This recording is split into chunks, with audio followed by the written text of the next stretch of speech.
नमस्कार मित्रों, आपके अपने आध्यात्मिक motivational YouTube channel God wise ईश्वर की आवाज में मैं अनाम अव्यक्त आपका हार्दिक स्वागत करता हूं, अभिनंदन करता हूं। मित्रों, अगर आप भी आत्मा का अनुभव करना चाहते हैं, परमात्मा को अपने भीतर पाना चाहते हैं, तो हमारे सहज ध्यान योग को प्रतिदिन 15 मिनट अवश्य करिए।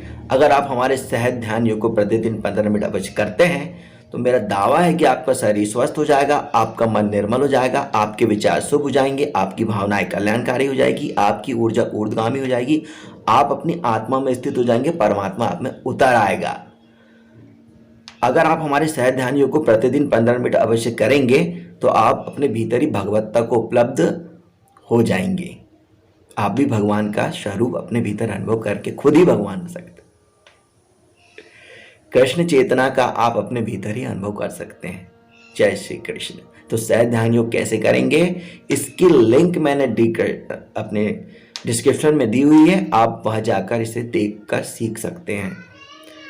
तो आज हम चर्चा कर रहे हैं श्रीमद् भगवद गीता के अध्याय 2 सांख्य योग के 38वें श्लोक, सुख दुख के समय कृत्वा लाभा लाभो जया जयो तथो युद्धा युज्यस्व नैवम पाप मवा पश्यसी। तो हम इस श्लोक की हम व्याख्या करेंगे। इसे थोड़ा बहुत गलत समझा गया है और जैन शास्त्रों में तो श्री कृष्ण को युद्ध करने के लिए रौरव नरक में डाल दिया गया है कि श्री कृष्ण ने युद्ध करवाया था। और जैन धर्म तो अहिंसा परम धर्मों के सिद्धांत पर आधारित है और कृष्ण को उन्होंने कहा कि इन्होंने युद्ध करवाया है इसलिए ये हिंसा के भागीदार हुए हैं और ये रौरव नरक में है, और अगला जो कल्प आएगा उसमें उनका पहला तीर्थंकर श्री कृष्ण होगा। तो जैन धर्म वाले भी इसको अच्छे तरीके से नहीं समझ पाए हैं, क्योंकि जब युद्ध अनिवार्य हो जाए तब तो हमें लड़ना ही पड़ेगा ना। हम खुद नहीं लड़ रहे, सामने वाला हमसे लड़ रहा है, तब हम कोई कायर तो नहीं है कि हम बिल्कुल समझौता कर ले करके, डरपोक नहीं है। तो उस अवस्था में कैसे युद्ध करना है यह हमें कृष्ण ने बतलाया है। और जीवन एक युद्ध, और एक युद्ध हमारे भीतर भी चल रहा है, तो उसकी ओर भी यह सूत्र श्लोक इशारा करता है। तो हम इसकी भी चर्चा करेंगे। तो कृष्ण पहले कह रहे हैं कि सुख दुख के समय कृत्वा लाभा लाभो जया जयो। तो सुख दुख को समान करके, लाभ हानि जय पराजय को समान समझकर तू युद्ध के लिए तैयार हो जा। इस प्रकार युद्ध करने से तू पाप को प्राप्त नहीं होगा। सुख दुख के समय कृत्वा लाभा लाभो जया जयो तथो युद्धा युज्यस्व नैवम पाप मवा पश्यसी। इस प्रकार युद्ध करने से तू पाप को उपलब्ध नहीं होगा। मतलब कृष्ण बतला रहे कि द्वैत से मुक्त हो जा। सुख दुख के समय कृत्वा लाभा लाभो जया जयो, मतलब ये द्वैत है। द्वैत में जीना ही, द्वंद्व में जीना ही युद्ध है। द्वैत ही द्वंद्व है और द्वैत ही युद्ध है, और इसमें जीना ही पाप है।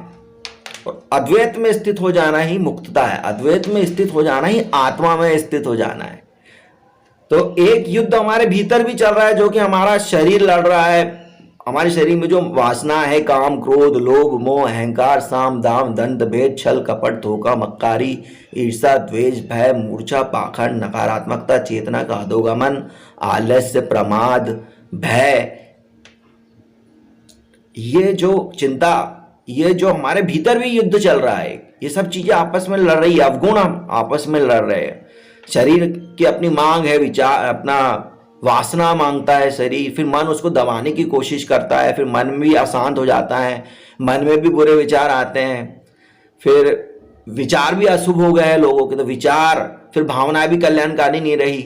तो मन विचार शरीर ऊर्जा ये सब आपस में लड़ रहे हैं। युद्ध हमारे भीतर भी चल रहा है, तो उसकी ओर भी कृष्ण इंगित कर रहे हैं कि एक युद्ध आपके भीतर भी चल रहा है, तो ये भी अद्वैत में अपनी आत्मा में स्थित होने से समाप्त हो जाता है। और एक जो बाह्य युद्ध हो रहा है उसमें भी अगर आप आत्मा में स्थित होकर युद्ध करेंगे तो आप पाप को प्राप्त नहीं होंगे। मतलब अद्वैत में अपनी आत्मा में स्थित होकर, हे अर्जुन तो युद्ध के लिए तैयार हो जा। इस प्रकार युद्ध करने से तू पाप को प्राप्त नहीं होगा। तो सुख दुख के समय कृत्वा लाभा लाभो जय जयो। तो सुख दुख कहाँ होता है? सुख दुख समय कृत्वा, मतलब सुख दुख को समान समझना कब होगा? जब हम अपनी आत्मा में स्थित हो जाएंगे। क्योंकि सुख दुख जो होता है वो हमारे शरीर में होता है। शरीर में कष्ट होता है, पीड़ा होता है, दर्द होता है, हाथ दुख रहा, पैर दुख रहा है ना, सुख दुख समय कृत्वा। तो सुख दुख जो होता है वो हमारे शरीर में होता है, मन में होता है, विचारों में होता है, भावनाओं में होता है और ऊर्जा में होता है। लाभ हानि हमारी व्यवसाय व्यवसाय बुद्धि जो होती है ना, व्यापारिक बुद्धि, वो लाभ हानि के बारे में सोचती है। और जय पराजय भी हमारे मन में होती। कहा जाता ना, मन के हारे हार, मन के जीते जीत। तो कृष्ण हमें यहां समझा रहे कि तुम द्वैत से मुक्त हो जाओ, द्वंद्व से मुक्त हो जाओ। तो सुख दुख के समय कृत्वा लाभा लाभो जया जयो। तो सुख दुख को, लाभ हानि को, जय पराजय को सामान समझकर तू युद्ध के लिए तैयार हो जा, और इस प्रकार युद्ध करने से तू पाप को प्राप्त नहीं होगा। तो सबसे बड़ी बात है अद्वैत में स्थित हो जाना और द्वैत से मुक्त हो जाना। और इसमें जब स्थित हो जाओगे आप अपनी आत्मा में, तब आप पाप को प्राप्त नहीं होंगे। अगर आप अपनी आत्मा में स्थित नहीं होते, अद्वैत अवस्था आपको प्राप्त नहीं होती, तब आप जो भी करेंगे वो पाप है। अगर मान लो कोई सांप्रदायिक व्यक्ति आपस में लड़ रहे हैं, हिंदू मुसलमान, सिख, ईसाई, बौद्ध, जैन, ये सब आपस में लड़ रहे हैं, हिंदू मुसलमान से लड़ रहा है, तो भी वो पाप को उपलब्ध होगा, क्योंकि वो अपनी आत्मा में स्थित नहीं रहा, वो द्वैत में आ गया। अगर कोई जाति व्यवस्था आपस में लड़ रही, जाति वर्ण वंश कुल के नाम पर आपस में लड़ रहे, कोई ब्राह्मण शूद्र को मार रहा है, कोई शूद्र वैश्य को मार रहा है, कोई क्षत्रिय ब्राह्मण को मार रहा है, तो ये भी पाप के अंतर्गत आता है, क्योंकि ये भी अपनी आत्मा में स्थित हो के नहीं लड़ रहे, है ना। इसी प्रकार अगर कोई भौतिक संसाधनों के लिए लड़ रहा है, किसी कार बंगले के लिए लड़ रहा है, या जमीन जायदाद के लिए, आजकल जो चलता ही है, लड़ते ही हैं लोग आपस में, तो ये भी पाप को ही उपलब्ध हो रहा है।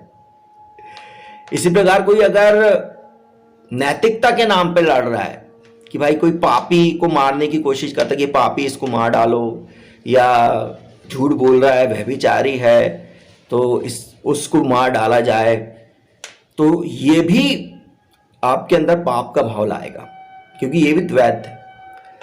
और कोई अगर राष्ट्र के नाम पे लड़ रहा है, जैसे कोई भारत पाकिस्तान से लड़ रहा है, भारत चाइना से लड़ रहा है, अमेरिका रूस से लड़ रहा है, या कोई भी अन्य राष्ट्र दूसरे राष्ट्रों से हिंसा करता है, लड़ता है, तो भी वो हिंसा है, तो भी वो पाप को उपलब्ध होगा, कृष्ण कह रहे हैं, क्योंकि वे अद्वैत आत्मा की स्थिति में स्थित नहीं है।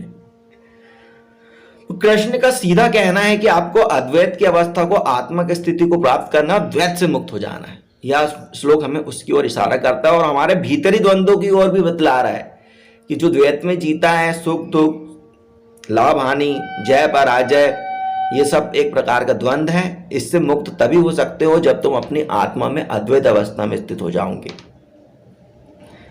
तो कृष्ण ने हमें संदेश दिया है कि हमें द्वैत से मुक्त हो जाना है, और परम चेतना, कृष्ण चेतना, जिसे हम आत्मा कहते हैं, जो हमारे भीतर स्थित है, उसे अपने शरीर के भीतर ही प्राप्त कर लेना है। तब हमारा भीतरी युद्ध भी समाप्त हो जाता है, जो हमारे भीतर चल रहा है, काम क्रोध लोभ मोह अहंकार साम दाम दंड भेद छल कपट धोखा मक्कारी ईर्षा द्वेष भय मूर्छा पाखंड नकारात्मकता चेतना का अधोगमन आलस प्रमाद चिंता, यह सब आपका युद्ध खत्म हो जाएगा और आप शांति में, साक्षी में, प्रेम, आनंद, करुणा, दया, अहिंसा, सत्य, शुभ, सुंदर, विवेक, बोध, प्रज्ञा, समझ, होश, चेतना का ऊर्ध्वगमन, सकारात्मकता, सहजता, सरलता, प्रफुल्लता,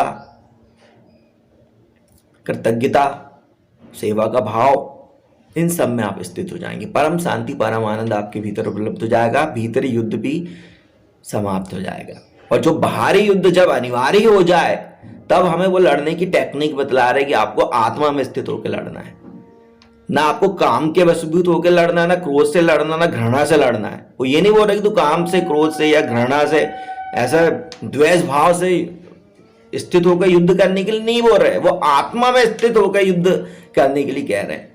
मगर जो हिंदू मुसलमान या ब्राह्मण शूद्र वैश्य क्षत्रिय जब आपस में लड़ते हैं, या कोई राष्ट्र आपस में लड़ता है, या किसी जमीन जायदाद के लिए व्यक्ति आपसों में लड़ते, तो वो घृणा के ऊपर से लड़ते। घृणा, क्रोध, वैमनस्य, ईर्षा, ये कारण से जब व्यक्ति लड़ता है तो वो पाप को उपलब्ध होता है।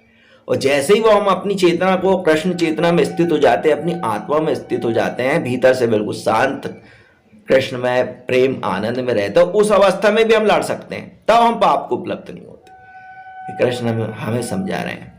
तो मित्रों, आशा करता हूँ आपको यह श्लोक समझ में आ गया होगा, और जो कृष्ण को रौरव नरक में, जैन धर्म में कई लोग मानते हैं कि कृष्ण ने युद्ध करवाया था। और एक नेमिनाथ करके उनके चचेरे भाई थे जो कि जैन धर्म के तीर्थंकर थे, उन्होंने उन कृष्ण को समझाया भी था कि तुम युद्ध मत कराओ और ये मत कराओ। भाई जब सामने वाला युद्ध कर रहा है, लड़ना ही चाहता है, तब तो हमें युद्ध करना ही पड़ेगा ना। कृष्ण ने तो काफी कोशिश करी थी कि युद्ध ना हो, मगर जब दुर्योधन माना ही नहीं, तब उन्होंने फिर बोला कि भाई अब धर्म के लिए युद्ध होगा करके। तो आपके जीवन में भी अगर ऐसी परिस्थिति आती है कि युद्ध अनिवार्य है, तो आप जरूर युद्ध करें, मगर अपनी आत्मा में स्थित होकर करें। परम शांति, परम आनंद उसमें कभी नहीं आना चाहिए, और कमी आती भी नहीं है, तब अद्भुत घटना घट जाती है। यह पूरा संसार एक युद्ध है, उसको भी हमें कैसे लड़ना, यह भी कृष्ण ने हमें समझाया कि जो सांसारिक युद्ध है, जो संसार में हम जीवन यापन के लिए भी एक प्रकार का युद्ध करना पड़ता है, जो हमारे शरीर में, हमारे मन में, हमारे विचार में, हमारी भावनाओं में, हमारी ऊर्जा में जो युद्ध चल रहा है, वो भी समाप्त हो जाएगा जब हम अद्वैत अवस्था में अपनी आत्मा में स्थित हो जाएंगे, कृष्ण चेतना में प्रतिष्ठित हो जाएंगे। तो मित्रों, आशा करता हूं कि अध्याय 2 सांख्य योग का यह जो सूत्र जिसकी हमने आज व्याख्या करी, इस श्लोक का पूर्णतः अर्थ आपको समझ में आ गया होगा। अगर आपको अन्य श्लोकों की व्याख्या भी सुननी है तो मुझे कमेंट करिए, मैं निश्चित रूप से उन श्लोकों की व्याख्या करूंगा। हमें गीता के पूरे 700 श्लोकों पर बोलना है, और गीता एक ऐसा अद्भुत ग्रंथ है जो हर घर में होना चाहिए, और आप अपने बच्चों को भी इसके बारे में पढ़ाएं और खुद भी पढ़ें, क्योंकि गीता ही एकमात्र ऐसा ग्रंथ है जिसे पढ़ के ही आपको आत्म साक्षात्कार घटित हो सकता है।